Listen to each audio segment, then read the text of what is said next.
ನಮಸ್ಕಾರ ಎಲ್ಲರಿಗೂ 2002ರ ವೋಟರ್ ಲಿಸ್ಟ್ನ ನಿಮ್ಮ ಒಂದು ಮೊಬೈಲ್ನ ಮೂಲಕ ಸುಲಭವಾಗಿ ಡೌನ್ಲೋಡ್ ಮಾಡುವುದು ಹೇಗೆ ಅಂತ ಇವತ್ತಿನ ವಿಡಿಯೋದಲ್ಲಿ ಮಾಹಿತಿನ ತಿಳಿಸ್ಕೊಡ್ತಾ ಇದ್ದೀನಿ.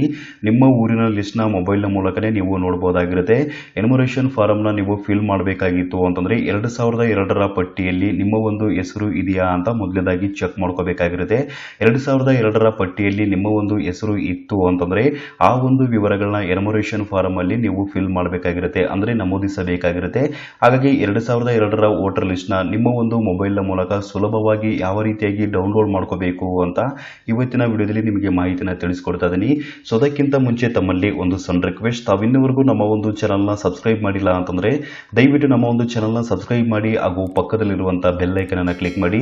GSP ಕ್ಲರ್ಕ್ಸ್ ಚಾನಲನ್ನು ಸಬ್ಸ್ಕ್ರೈಬ್ ಮಾಡೋದ್ರಿಂದ ಸಾರ್ವಜನಿಕರಿಗೆ ಉಪಯುಕ್ತ ಆಗುವಂಥ ಮಾಹಿತಿಗಳು ಹಾಗೂ ಕೇಂದ್ರ ಸರ್ಕಾರದ ಕಡೆಯಿಂದ ಮತ್ತು ರಾಜ್ಯ ಸರ್ಕಾರದ ಕಡೆಯಿಂದ ಸಿಗುವಂಥ ಯೋಜನೆಗಳ ಮಾಹಿತಿಗಳನ್ನ ಕೂಡ ನಮ್ಮ ಒಂದು ಚಾನಲಿಂದ ನೀವು ಪಡೆಯಬಹುದಾಗಿರುತ್ತೆ. ಸೊ ಅದರಿಂದಾಗಿ ದಯವಿಟ್ಟು ನಮ್ಮ ಒಂದು ಚಾನಲ್ನ ಸಬ್ಸ್ಕ್ರೈಬ್ ಮಾಡ್ಕೊಳ್ಳೋದು ಮಾತ್ರ ಮರಿಬೇಡಿ. 2002ರ ವೋಟರ್ ಲಿಸ್ಟ್ನ ನಿಮ್ಮ ಒಂದು ಮೊಬೈಲ್ನ ಮೂಲಕ ಯಾವ ರೀತಿಯಾಗಿ ಡೌನ್ಲೋಡ್ ಮಾಡ್ಕೋಬೇಕು ಅಂತ ಇವತ್ತಿನ ವಿಡಿಯೋದಲ್ಲಿ ನಿಮಗೆ ಮಾಹಿತಿನ ತಿಳಿಸ್ಕೊಡ್ತಾ ಇದ್ದೀನಿ. ನೀವು ಯಾವುದೇ ಒಂದು ಕೇಂದ್ರಕ್ಕೆ ಭೇಟಿ ನೀಡಿದರೆ ಸ್ವತಃ ನಿಮ್ಮ ಒಂದು ಮೊಬೈಲ್ನ ಮೂಲಕನೇ ಉಚಿತವಾಗಿ ಡೌನ್ಲೋಡ್ ಮಾಡಬಹುದು. ಅದು ಒರಿಜಿನಲ್ ಆಗಿರುವಂಥ ಪಟ್ಟಿನ ನೀವು ಡೌನ್ಲೋಡ್ ಮಾಡ್ಕೋಬೇಕು. ಎನ್ಯುಮರೇಷನ್ ಫಾರಮ್ನ ನೀವು ಸರಿಯಾಗಿ ಭರ್ತಿ ಮಾಡಬೇಕಾಗಿತ್ತು ಅಥವಾ ಸರಿಯಾಗಿ ತುಂಬಬೇಕಾಗಿತ್ತು ಅಂತಂದರೆ 2002ರಲ್ಲಿ ವೋಟರ್ ಐಡಿ ಕಾರ್ಡ್ನಲ್ಲಿ ಇರುವಂಥ ವಿವರಗಳನ್ನ ನೀವು ನಮೂದಿಸಬೇಕಾಗಿರುತ್ತೆ, ಅಂದರೆ ಫಿಲ್ ಮಾಡಬೇಕಾಗಿರುತ್ತೆ. 2002ರಲ್ಲಿ ನಿಮ್ಮ ಒಂದು ವೋಟರ್ ಐಡಿ ಕಾರ್ಡ್ ಇತ್ತು ಅಥವಾ ನಿಮ್ಮ ಕುಟುಂಬದವರ ವೋಟರ್ ಐಡಿ ಕಾರ್ಡ್ ಇತ್ತು ಅಂತಂದರೆ ವೋಟರ್ ಐಡಿ ಕಾರ್ಡ್ನಲ್ಲಿರುವಂಥ ವಿವರಗಳನ್ನ ನೀವು ಪಡಿಬೇಕಾಗಿತ್ತು ಅಂತಂದರೆ 2002ರ ವೋಟರ್ ಲಿಸ್ಟ್ನ ನೀವು ಕಡ್ಡಾಯವಾಗಿ ಡೌನ್ಲೋಡ್ ಮಾಡ್ಕೋಬೇಕಾಗಿರುತ್ತೆ.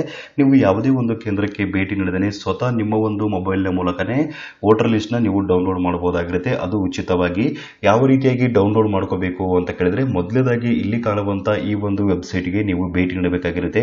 ಇದು ನಮ್ಮ ಕರ್ನಾಟಕ ಸರ್ಕಾರದ ಅಫಿಷಿಯಲ್ ವೆಬ್ಸೈಟ್ ಆಗಿರುತ್ತೆ. ಈ ಒಂದು ವೆಬ್ಸೈಟ್ ಲಿಂಕ್ ನಾನು ಈ ಒಂದು ವಿಡಿಯೋ ಕೆಳಗಡೆ ಇರುವಂತಹ ಡಿಸ್ಕ್ರಿಪ್ಷನ್ ಬಾಕ್ಸ್ ಅಲ್ಲಿ ಕೊಟ್ಟಿರ್ತೀನಿ.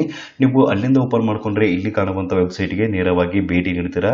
ಈ ಒಂದು ವೆಬ್ಸೈಟ್ಗೆ ಭೇಟಿ ನೀಡಿದ ನಂತರ ಮತದಾರರ ಪಟ್ಟಿ 2002 ಅಂತ ಬಂದಿರುತ್ತೆ. ಈ ಒಂದು ಆಯ್ಕೆ ಮೇಲೆ ಕ್ಲಿಕ್ ಮಾಡ್ಕೊಳ್ಳಿ. ನಂತರ 2002ರ ಮತದಾರರ ಪಟ್ಟಿಯನ್ನು ವೀಕ್ಷಿಸಿ ಅಥವಾ ಡೌನ್ಲೋಡ್ ಮಾಡಿ ಅಂತ ಬಂದಿರುತ್ತೆ. ಈ ಒಂದು ಆಯ್ಕೆ ಮೇಲೆ ಕ್ಲಿಕ್ ಮಾಡ್ಕೊಳ್ಳಿ. ನಂತರ ಜಿಲ್ಲೆ ಆಯ್ಕೆ ಮಾಡಿ ಅಂತ ಬಂದಿರುತ್ತೆ. ನಮ್ಮ ಕರ್ನಾಟಕದಲ್ಲಿರುವಂತಹ ಎಲ್ಲ ಜಿಲ್ಲೆಗಳ ಒಂದು ಲಿಸ್ಟ್ನ ಇಲ್ಲಿ ಕೊಟ್ಟಿರ್ತಾರೆ. ಇದರಲ್ಲಿ ನಿಮ್ಮ ಒಂದು ಜಿಲ್ಲೆ ಯಾವುದಾಗಿರುತ್ತೋ ಆ ಒಂದು ಜಿಲ್ಲೆನ ಆಯ್ಕೆ ಮಾಡ್ಕೊಳ್ಳಿ. ನಂತರ ವಿಧಾನಸಭಾ ಕ್ಷೇತ್ರದ ಹೆಸರು ಅಥವಾ ಸಂಖ್ಯೆ ಅಂತ ಬಂದಿರುತ್ತೆ. ನಿಮ್ಮ ಒಂದು ವಿಧಾನಸಭಾ ಕ್ಷೇತ್ರದ ಹೆಸರು ಯಾವುದಾಗಿರುತ್ತೋ ಅದನ್ನ ಆಯ್ಕೆ ಮಾಡ್ಕೊಳ್ಳಿ, ಅಥವಾ ಸಂಖ್ಯೆ ಗೊತ್ತಿದ್ರು ಸಂಖ್ಯೆನ ಕೂಡ ಆಯ್ಕೆ ಮಾಡ್ಕೋಬಹುದು. ನಂತರ ಭಾಗ ಸಂಖ್ಯೆ ಅಂತ ಬಂದಿರುತ್ತೆ. ಭಾಗ ಸಂಖ್ಯೆನ ಸರಿಯಾಗಿ ಆಯ್ಕೆ ಮಾಡ್ಕೊಳ್ಳಿ. ನಂತರ PDF ವೀಕ್ಷಿಸಿ ಅಥವಾ ಡೌನ್ಲೋಡ್ ಮಾಡಿ ಅಂತ ಬಂದಿರುತ್ತೆ. PDF ನ ನೀವು ಡೌನ್ಲೋಡ್ ಕೂಡ ಮಾಡಬಹುದು, ಜೊತೆಗೆ ವೀಕ್ಷಣೆ ಕೂಡ ಮಾಡಬಹುದಾಗಿರುತ್ತೆ. ಈ ಒಂದು ಆಯ್ಕೆ ಮೇಲೆ ಕ್ಲಿಕ್ ಮಾಡ್ಕೊಳ್ಳಿ. ನಂತರ ನಿಮ್ಮ ಊರಿನ 2002ರ ಮತದಾರರ ಪಟ್ಟಿ ಅಥವಾ ವೋಟರ್ ಲಿಸ್ಟ್ ಕೂಡ ಇಲ್ಲಿ ಬಂದಿರುತ್ತೆ. ಮೊಬೈಲ್ ನಲ್ಲಿ ಡೈರೆಕ್ಟ್ ಆಗಿ ಡೌನ್ಲೋಡ್ ಆಗಿರುತ್ತೆ. ಡೌನ್ಲೋಡ್ ಆದ ನಂತರ ನೀವು ವೀಕ್ಷಣೆ ಕೂಡ ಮಾಡಬಹುದಾಗಿರುತ್ತೆ. ಒಂದೊಂದಾಗಿ ಸರಿಯಾಗಿ ಚೆಕ್ ಮಾಡ್ಕೊಳ್ಳಿ. 2002ರಲ್ಲಿ ನಿಮ್ಮ ವೋಟರ್ ಐಡಿ ಕಾರ್ಡ್ ಇತ್ತು ಅಥವಾ ನಿಮ್ಮ ಕುಟುಂಬದವರ ವೋಟರ್ ಐಡಿ ಕಾರ್ಡ್ ಇತ್ತು ಅಂತಂದ್ರೆ ಆ ಒಂದು ವೋಟರ್ ಐಡಿ ಕಾರ್ಡ್ ನಂಬರ್ನ ಕೂಡ ನೀವು ಪಡೆಯಬಹುದಾಗಿರುತ್ತೆ. ವೋಟರ್ ಐಡಿ ಕಾರ್ಡ್ ನಂಬರ್ನ ಪಡೆದುಕೊಂಡು ಎನ್ಯುಮರೇಷನ್ ಫಾರಮ್ ಅಲ್ಲಿ ನೀವು ನಮೂದಿಸಬಹುದಾಗಿರುತ್ತೆ, ಅಂದರೆ ಸರಿಯಾಗಿ ಭರ್ತಿ ಮಾಡಬಹುದಾಗಿರುತ್ತೆ. ಈ ರೀತಿಯಾಗಿ ನಿಮ್ಮ ಮೊಬೈಲ್ನ ಮೂಲಕ 2002ರ ಮತದಾರರ ಪಟ್ಟಿನ ಡೌನ್ಲೋಡ್ ಮಾಡ್ಕೋಬಹುದಾಗಿತ್ತು. ಸೊ ಈ ಒಂದು ಮಾಹಿತಿ ಎಲ್ರಿಗೂ ತಿಳಿದಿರಲಿ ಅಂತ ನಾನು ಇವತ್ತಿನ ವಿಡಿಯೋದ ಮೂಲಕ ನಿಮಗೆ ಮಾಹಿತಿನ ತಿಳಿಸ್ಕೊಟ್ಟಿದ್ದೀನಿ. ಸೊ ಈ ಒಂದು ಮಾಹಿತಿ ನಿಮಗೆ ಇಷ್ಟವಾಗಿತ್ತು ಅಂತಂದ್ರೆ ಮಾಹಿತಿ ಅಥವಾ ವಿಡಿಯೋಕ್ಕೊಂದು ತಪ್ಪದೆ ಲೈಕ್ ಮಾಡಿ ಹಾಗೂ ಎಲ್ರಿಗೂ ಈ ವಿಡಿಯೋವನ್ನ ಶೇರ್ ಮಾಡಿ.